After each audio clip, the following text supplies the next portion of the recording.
Alright, hey y'all. I'm back here today with Hélène to continue on our discussion about Mariana Ortega's in-between feminist phenomenology, multiplicity, or Latina feminist phenomenology, multiplicity in the self.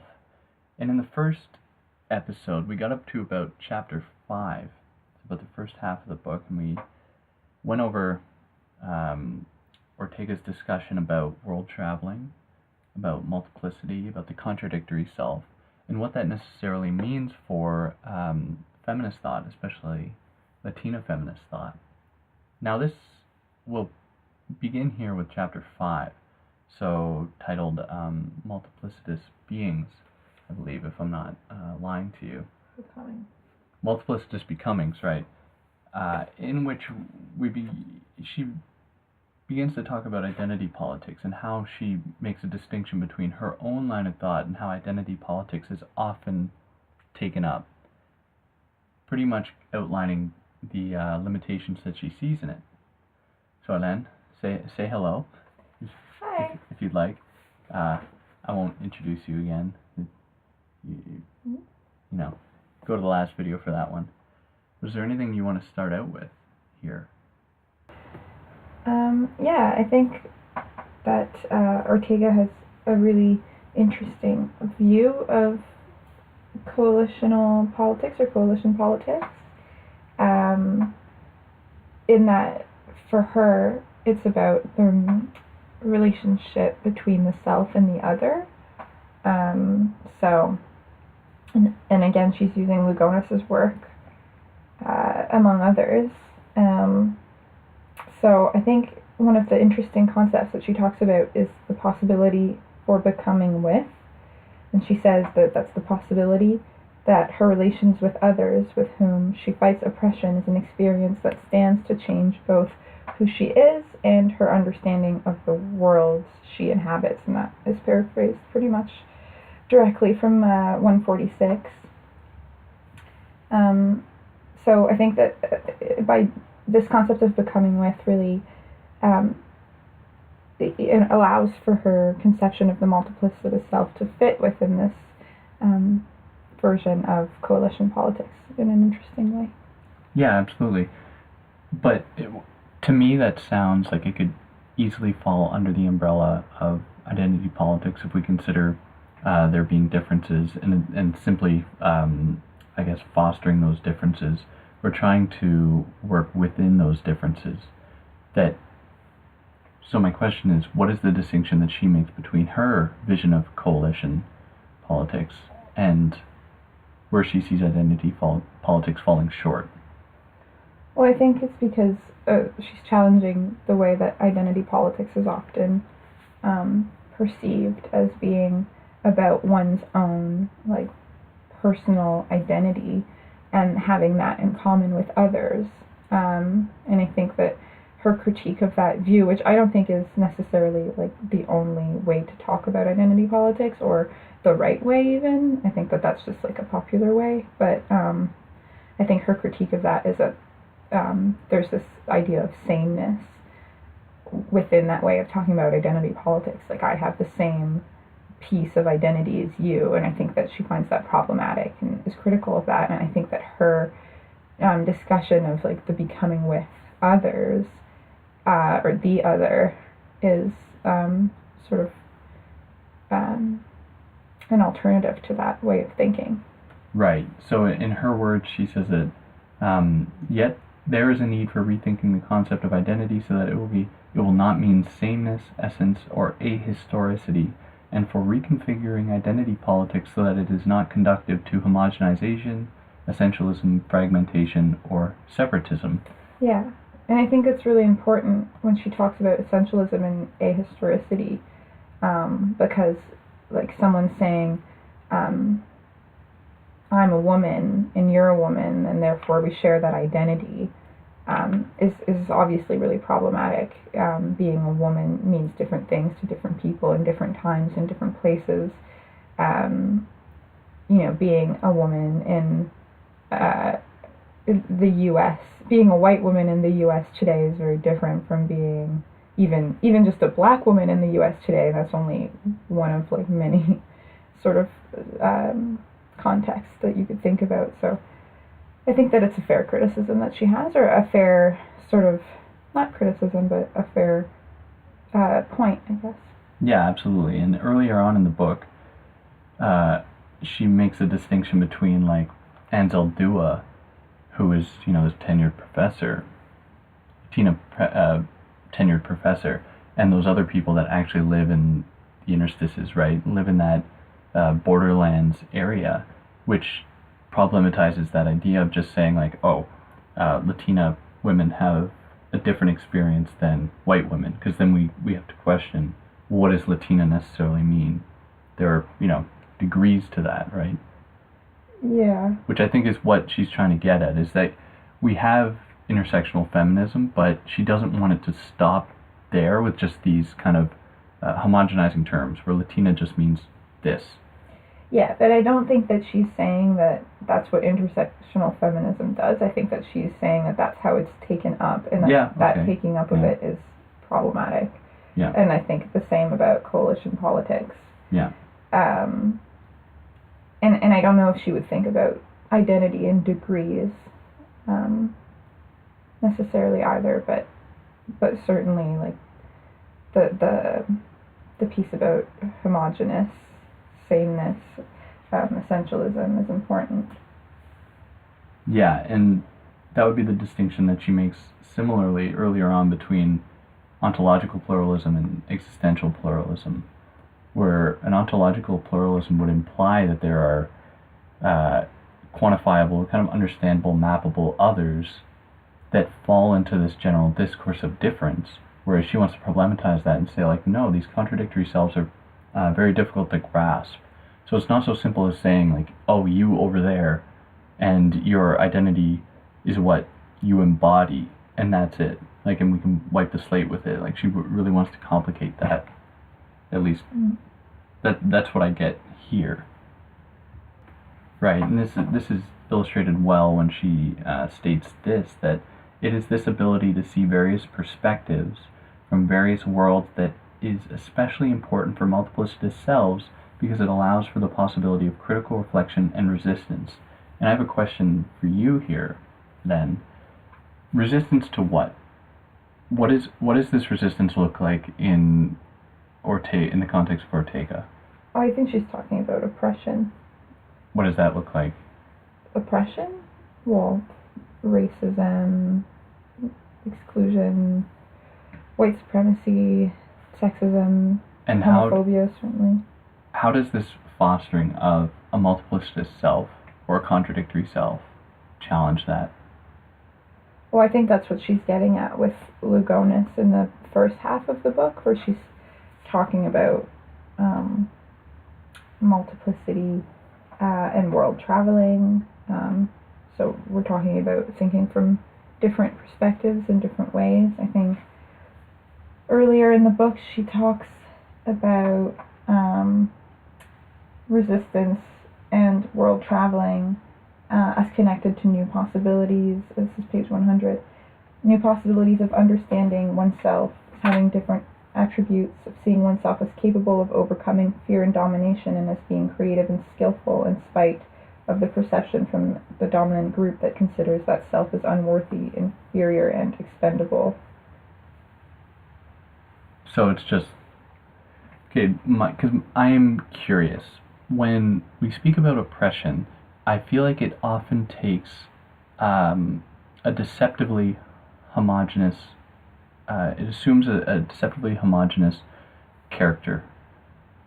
So when we use these terms kind of broadly, like oppression, I feel like we're not getting at just how pernicious, just how multifaceted it is.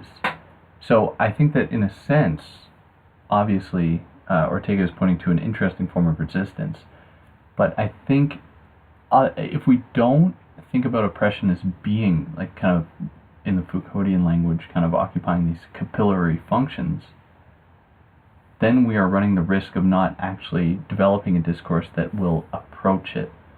So if we develop a discourse about multiplicity to attack a force that is homogeneous, I don't know if these two things can actually come together.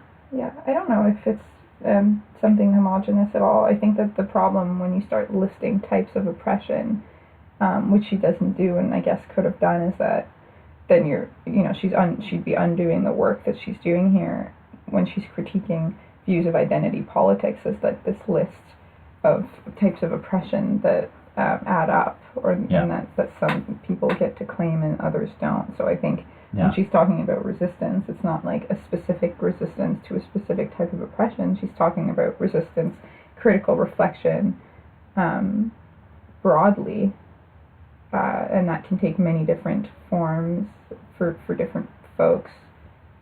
So, I don't know if she could have done that a different way, and it still makes sense within the context of her book. Because I read it like affirmatively in that way, or I agree with you, because I think that and this is made manifest in her critique of how you clarified how identity politics is often taken up, not necessarily what it is per se. So in that way, I think one of the things that she fears are these kind of homogenizing forces, right? Or those forces that kind of want to subsume things under a certain category, under a certain framework, that makes them easy to understand, easily digestible. And I think that by opening up this discourse about contradictory selves, she's in a sense doing that work of destabilizing those kind of homogenous forces. Yeah, I think she does a really good job of straddling that line between the specific and the general and the broad. I mean, early on in that page, she says, "My gender and sexual orientation help shape my experiences further. Through them, I understand and navigate possible unwelcoming spaces." Later on, she says, the same page, "While teaching in a predominantly white school in a predominantly white neighborhood, I am in the U.S. white world, but I do not share U.S. white identity." And then at later on, we've got the quote that you read about critical reflection and resistance. So I think she's very careful, and she talks about this throughout her book and in the introduction, of speaking to specific personal experiences that she has without generalizing those experiences to all. And I think that when you're reading this, you understand that she's coming from a specific place, and yet that the things she experiences aren't unique to herself. Yeah. That other people experience similar things, though obviously always in different ways. Yeah. And interpret and react and experience those things differently. But at the same time, she's not.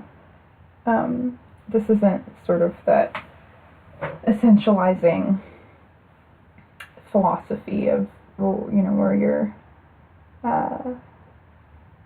applying a blanket experience to an entire group of people, or to the human race even. Yeah.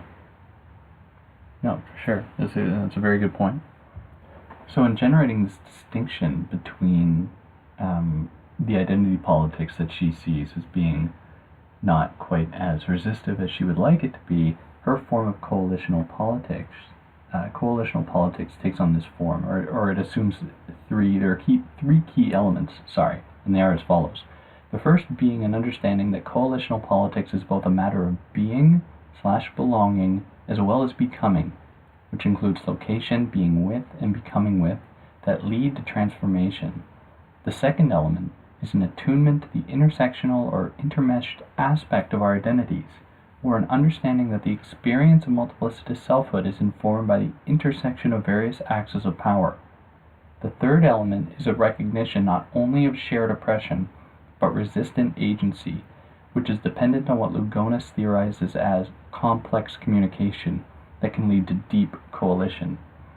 So to that, do you want to add anything to that? No? Because I have a question for you, if you'd like. Sure. How can we classify this as a mode of resistance if one of the greatest, at least what I will call greatest, one of the greatest forms of oppression, that is, advanced industrial capital, in the age of globalization, or what that necessarily looks like, does exactly the same thing. It transforms, it adapts, it accommodates, and it essentially uses that very logic to capture and snare, kind of take over otherness, right? Just because it has that kind of, it has many faces, and it can assume many different faces. So in what way does this logic, the one that Ortega sees as being a resistive potential in coalitional politics, to what extent does it, in a sense, actually mirror that same broad form of oppression in the form of capitalism? If it does. I think it mirrors capitalism. I think that like the word transformation can be used in a lot of different contexts without necessarily being related. I think that when she's talking about transformation here, trying to find the quote. I think that when she's talking about transformation in this context, she's talking about the transformation of the self as the self interacts and learns from and with others. I think that's the point of the becoming with. I think that this sort of transformation speaks to the fluidity of identity and of identity politics to her. The fact that it's dynamic and that transformation therefore can happen from that constant change, from the fact that it's not fixed and stable. I'm not sure that I see a link with capitalist forms of oppression. Well, is there anything to be said about those people that don't have an opportunity to undergo this kind of transformative potential, right? To take advantage of that. Well, I think when you're interacting with the world, you're transforming at all times. Like, I don't think there's a way to avoid the fluidity of being, I think, is what she's sort of talking about. And in terms of the coalitional politics specifically that she's pointing to, she's talking about belonging to different groups by virtue of some characteristics such as race, gender, sexuality, ability, class, and so on, as part of our material conditions. And then she says,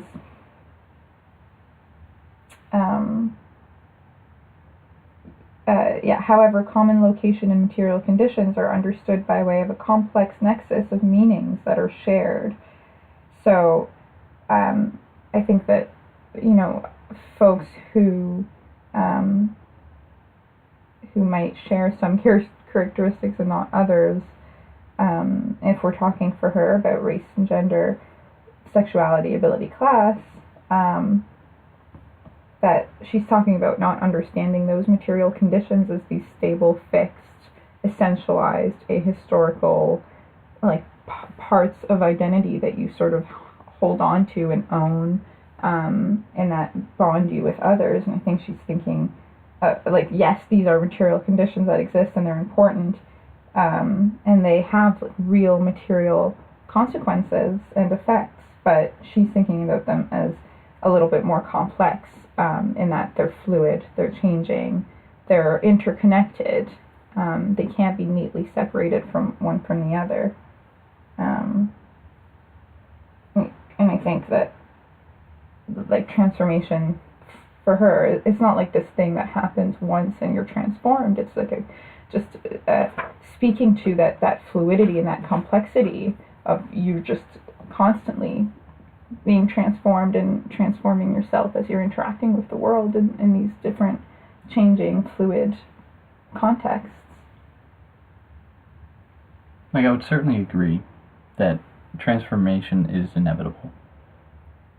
And I don't want to necessarily hierarchize different forms of transformation, but I think that there is and especially the logic that permeates now in the West, this kind of traveling culture, tourism culture, and whatnot. There's a lot of cultural capital associated with one's ability to demonstrate their cultural literacy.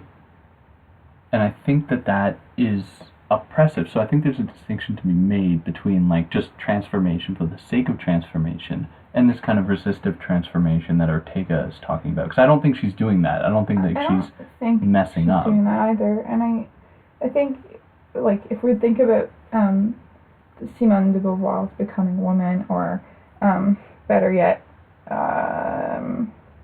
Ortega quotes Alexandra Mohanty about becoming a woman of color. She says on page 164, the experience of becoming a woman of color is instructive about the active process of identification rather than a passive or a given politics of location. I think that's the type of transformation that we're talking about here. Right. But I agree, you're right. But there is something to be said about how transformation, how world traveling, how these things are taken up. And she does address that in the first half, right? She says that it's not simply about putting yourself in other cultures, because that is, very problematic in some way. But this notion of transformation has been made kind of co-opted, kind of appropriated by, white middle-class people that look at all the Netflix specials that white people love traveling to different places and allowing that sort of transformation to occur within them. Yeah, I mean, I think that's a different question, like whether these concepts have been co-opted and appropriated. Like, certainly you could argue that they have, but I don't know that that's what she's doing. No, I don't think so either. But isn't it important to address, if we're using kind of these broad terms like transformation or world traveling, like in what ways have they been used oppressively? Yeah, certainly that can be addressed, yeah. But we don't have to labor on that point any longer. Unless you want to, I don't know, do you? No, I think certainly like that is something that is worth talking about. But I wouldn't want to talk about that at the expense of talking about what Ortega's actually doing here.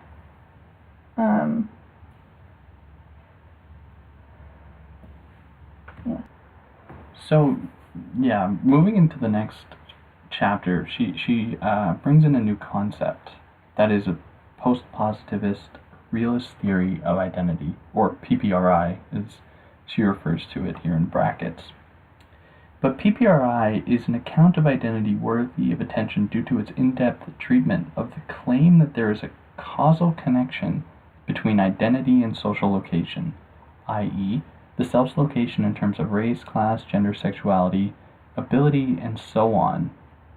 But she goes on to say that her project, or her goal in this chapter, is to analyze the post-positive realist view of social identity, or PPRI, as proposed by Moya, with the aim of showing that this theory of identity undermines multiplicity, and thus does not fully capture the lived experience of multiplicitous selves. So again, we're still working within this kind of resistive paradigm against homogenization, or against the easy connection between, in this case, a geographical territory or a social location and identity, where there's a teleological sequence from one to the other. Right. Or, in her words, a kind of resistance to the Aristotelian notion of nows that impose on people a set identity from which they can't change from which they are essentially condemned to. Right. Which I think, this is where I personally read, where I find this the most interesting, is in a kind of thought experiment way, thinking about how these kind of homogenizing forces may then lead to, the rendering of people as docile bodies, people as those that can be, because they can be mapped, because they can be understood, they can be put under the, panoptic gaze or whatever, can then be, I guess, made to do whatever is expected of them in a way. Yeah. I don't know. You had a funny facial reaction. No, is that not fair? Is that true? Yeah, for sure. That might be moving a little bit too far away from the text here, because that's not exactly something that Ortega gets into. But it sounds like you're using a lot of Foucault to think through this book. So. Yeah, I gravitate towards that idea because I'm still in my heart of hearts. I see there. I don't think she's as elaborate on these forms of oppression as she could be. So I just kind of try to fill in the blanks to apply to kind of give that oppression a sort of face or identity. Ironically, it's non-contradictory. It's a homogeneous self in self. But she then goes on to say that we can think of these selves as not experiencing themselves moving from one identity to another, truer identity, but having various experiences ranging from not identifying at all to identifying with multiple identities, to experiencing glimpses of past identifications while holding on to present identification, identifying with a salient identity in particular worlds, and so on. And as I mentioned earlier, this is all in resistance to the Aristotelian linear sequence of nows, which I don't know if you have anything more to add to that. About the temporality aspect of her? If you have anything to say about the temporality aspect, that would be cool, if not. Well, I think, and this is related to our conversation about transformation, as well as temporality. I think that for me, what's most important, well, not what's most important, but something that's really important and interesting, is her understanding of the multiplicitous self, and the experiences of multiplicitous selfhood as not, like you said, not this linear moving from one identity to another. And also she's really critical in this chapter of an understanding of one single truer identity that you're moving towards. Like, you haven't yet figured out what identity is most you or is best for you until you come eventually to this identity that you find.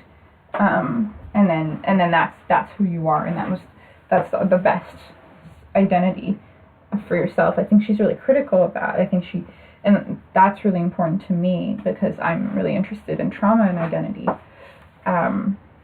Because, she's talking about moving through identities at different times or at the same time, moving from an identity to another, but without one identity being more accurate and truer. And I think, too, without one identity being bigger or necessarily being like alone,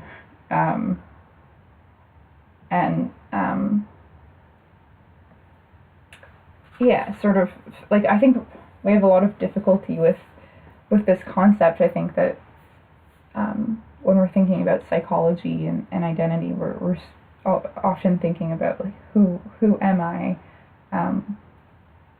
like what's the truth of my identity. And I think that I really like that she's critical of that idea, that she's saying like perhaps different identities at different times were better for you then. Perhaps choosing one name for an identity doesn't mean that you're no longer another part of your identity, that you can inhabit lots of identities, different identities at the same time. And this is again the idea of contradiction too that we spoke about earlier. And sort of, I mean, she puts it a lot more clearly than I just did. But on page 181, she says, we can think of these selves as not experiencing themselves moving from one identity to another truer identity, but having various experiences ranging from not identifying at all to identifying with multiple identities, to experiencing glimpses of past identifications while holding on to present identification, identifying with a salient identity in particular worlds, and so on. I think that sums it up nicely. Yeah, absolutely. And I like how you frame that in relation to psychology that relies very heavily on, certain, what is the term? Like, not character types, but like personality types, I guess. Yeah, the big five.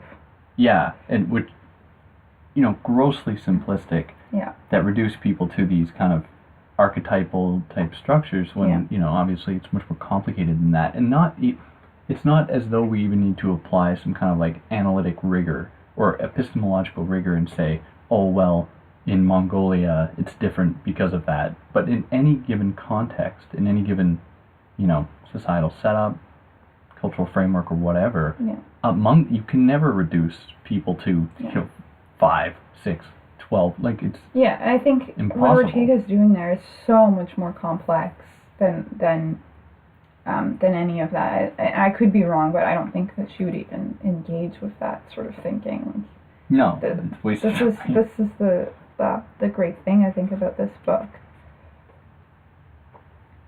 And which makes it difficult because we, as it humans, should be. yeah, and we run the risk of alienating people when speaking about this because there is a drive.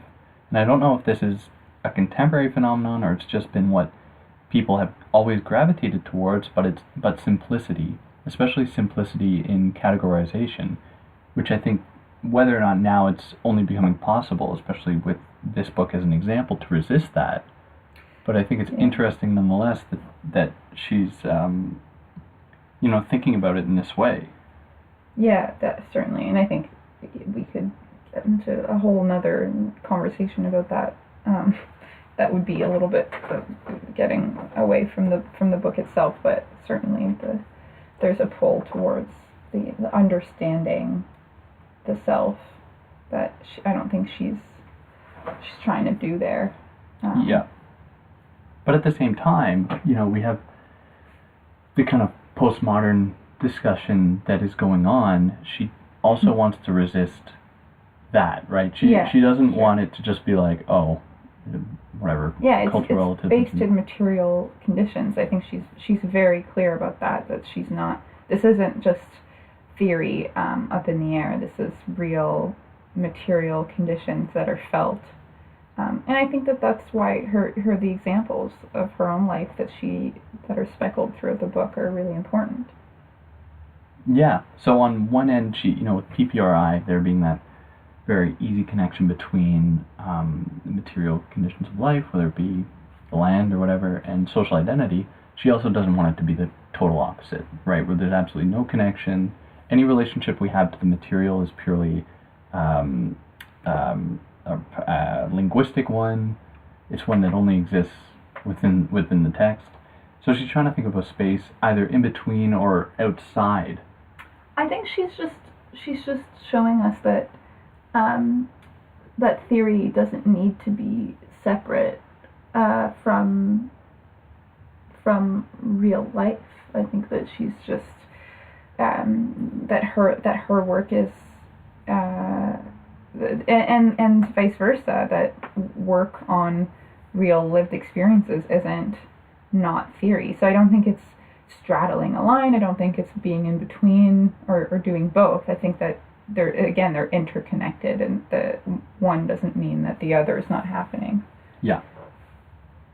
Which I think is a good place to segue, unless you have more. We can do the last chapter here, which kind of changes gears.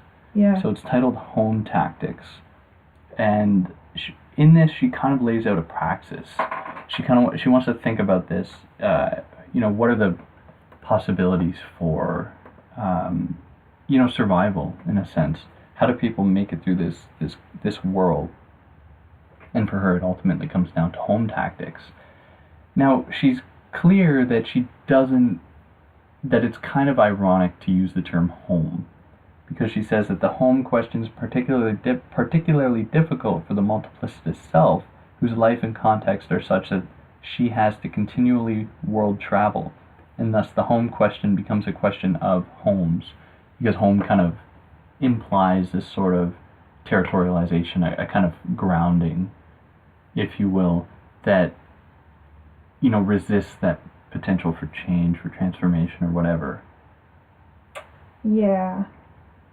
But besides her initial kind of, she kind of lays that out as a disclaimer. What is a home tactic for Ortega here? Well, maybe we should just read from the text to begin. That is perfect. So she says, 203, she says, a decentered praxis that is at the same time capable of having a general aim or result. The aim of home tactics can be understood as the production of a sense of familiarity in the midst of an environment or world in which one cannot fully belong due to one's multiple positions and instances of thin and thick not being at ease.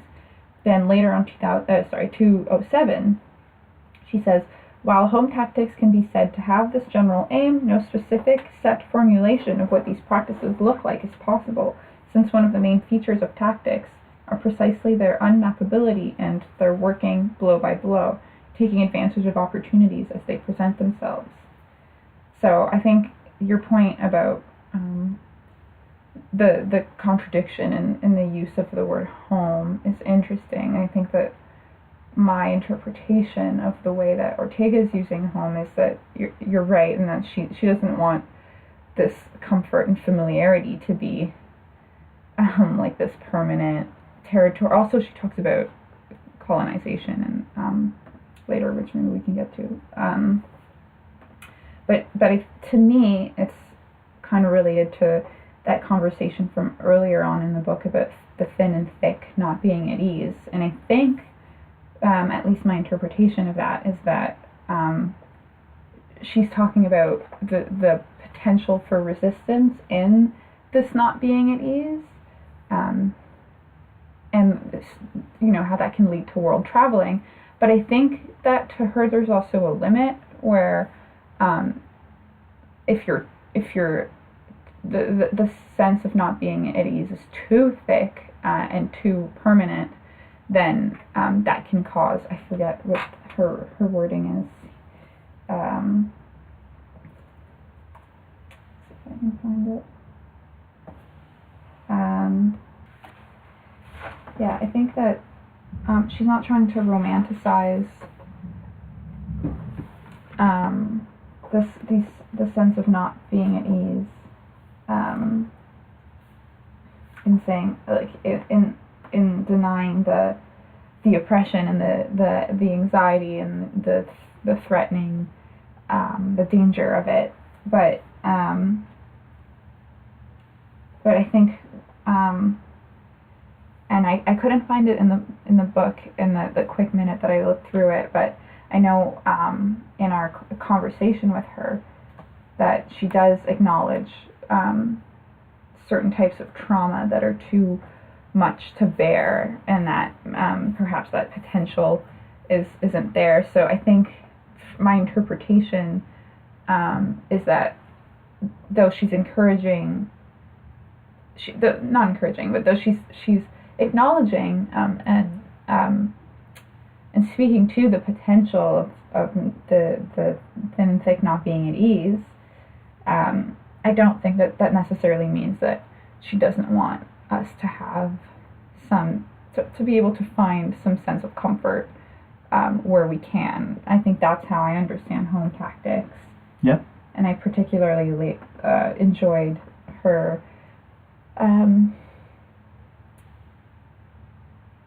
the part where she's talking about one of her home tactics, and is talking about sort of painting her walls in her house bright colors to remind her of home. I think it's kind of a lovely little example. But certainly she's also very clear that she doesn't want like a passive comfort that erases that potential for resistance. Yeah, exactly. And it like the distinction is important, even though she doesn't want to, or she's also hesitant to draw a clear distinction between tactics and strategies. She does say that strategies imply a mapping out, right? That strategies imply a kind of preemptive organization intended to elicit a certain result. Whereas with tactics, there's a certain spontaneity behind it. There's a certain immediacy that I think for her, at least opening up the possibility of survival to that kind of discourse allows those people that don't necessarily have the means to go about strategizing to, in a sense, create these spaces for themselves, right? Yeah, I don't know if she would use the word strategizing. Well, that's what she's opposed to, in a sense. Yeah, exactly. So this is sort of like in the moment. No, exactly. Yeah, and that's what I mean. That's what a tactic is. The spontaneity attached with tactics, which is in opposition, I guess. In opposition to de Certeau, where she says that Lugonis is right on the mark to expose the weaknesses of de Certeau's characterization of strategies and tactics in light of the possibility of a more sustained liberatory project or a spatial politics. I welcome her proposal for a more intersubjective, fluid spatial politics attentive to difference and leery of clearly marked dichotomies.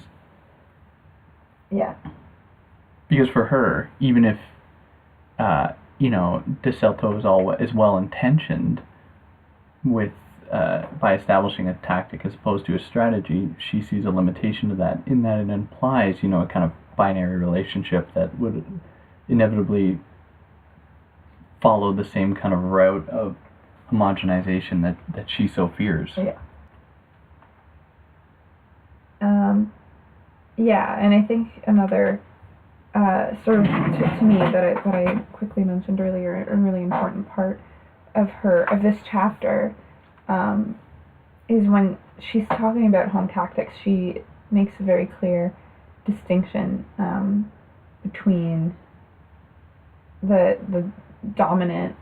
selves in dominant positions using home tactics and marginalized selves using home tactics. And I think I just want to emphasize this because I think it's so important. She writes on page 209, nevertheless, the worrisome issue is the possibility of these selves in dominant positions using home tactics to satisfy and carry forth colonialist and imperialist desires.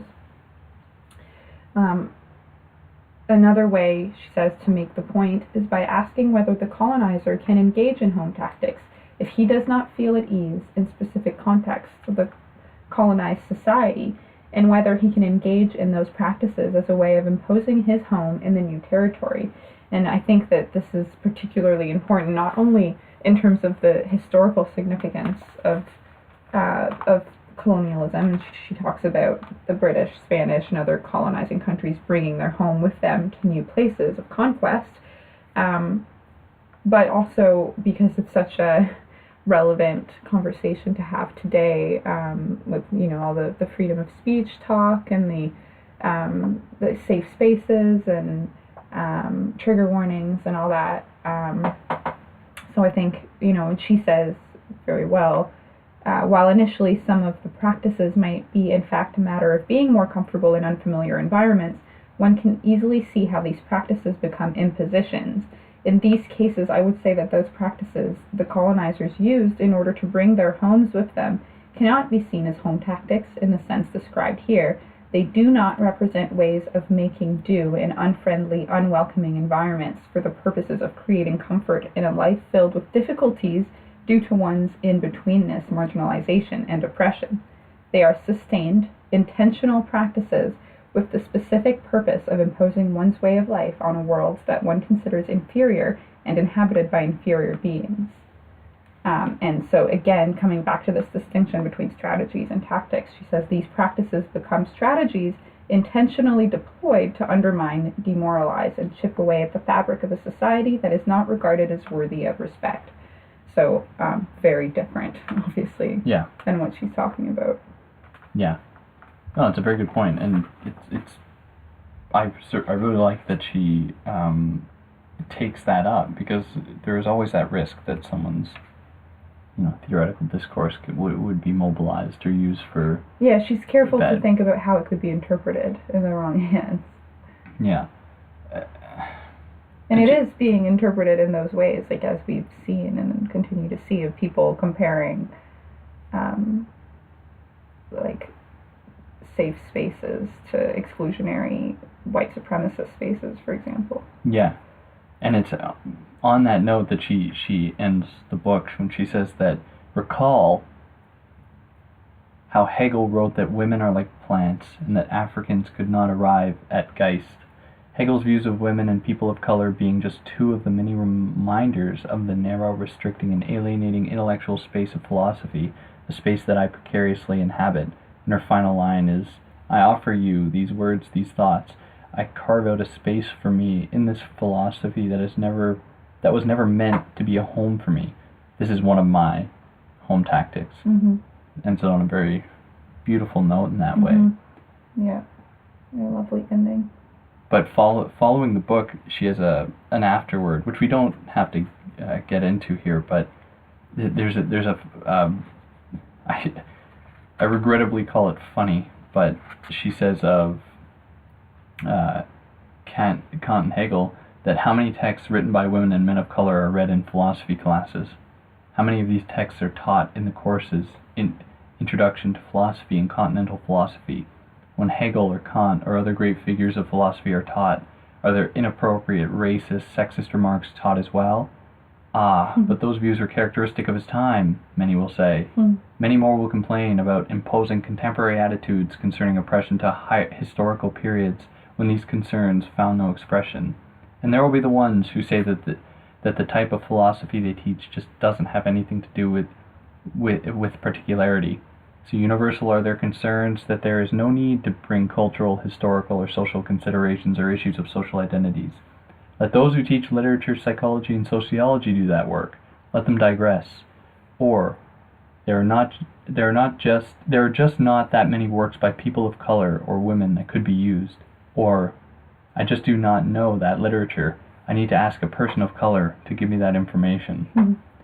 A very nice jab there in the afterword. Yeah, I like how bold she is there, and I think that she's probably feeling that particularly hard because she writes these great, she's written this great work, and she's written a lot of great works, and they're obviously not taken up in the same ways as a lot of white male philosophers' works. Yeah. Or some people might not even call this philosophy. No. This would be cultural studies or women's studies. That it doesn't fall into that camp, even though it's heavily laden with, Heidegger. But it's using Heidegger bastardedly or whatever. Not well, Heidegger's not really used in analytic philosophy departments, but even in continental philosophy, yeah, no one cares about this stuff because it doesn't. It's funny because continental philosophy proclaims to communicate or be a kind of antidote to the universalist assumptions made manifest in the analytic tradition or whatever, but at the same time it always seems to gravitate away from very selective groups of people that don't get read just because it's like not worthy, or people just coincidentally aren't interested in. Yeah. Which is... I'll leave that criticism with you. What do you mean?